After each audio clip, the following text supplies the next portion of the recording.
अच्छा ତମେ ଏମିତି କେଲେ କେମିତି ହବ କିଲୋମିଟର ପସନ୍ଦ ଅଛି ସମସ୍ତେ ହଉ ଦେଖି ମୁଁ ଆଗ ଏଇଟା ନେଇଯା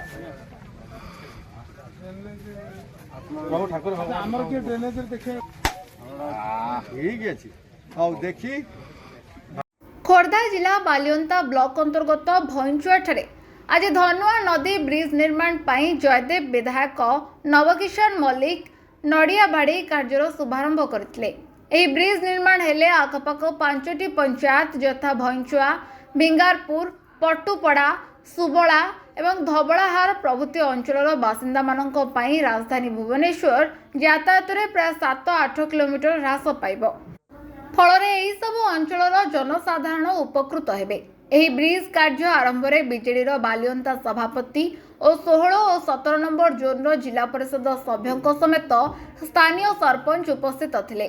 ଏହି ବ୍ରିଜ ପାଇଁ ମୋଟ 15 କୋଟି 86 ଲକ୍ଷ ଟଙ୍କା ବ୍ୟୟ ଅଟକଳ କରାଯାଇଥିବା ନେଇ ଗ୍ରାମ ଉନ୍ନୟନ ବିଭାଗ ଏସଡିଓ ସୂଚନା ଦେଇଛନ୍ତି। ବାଲିପାଟଣାରୁ ଅରୁଣ କୁମାର ଶତପଥୀଙ୍କ report, Nao Odisha news. Latest news update पाई www.naodisha.com को लॉगिन करंतु।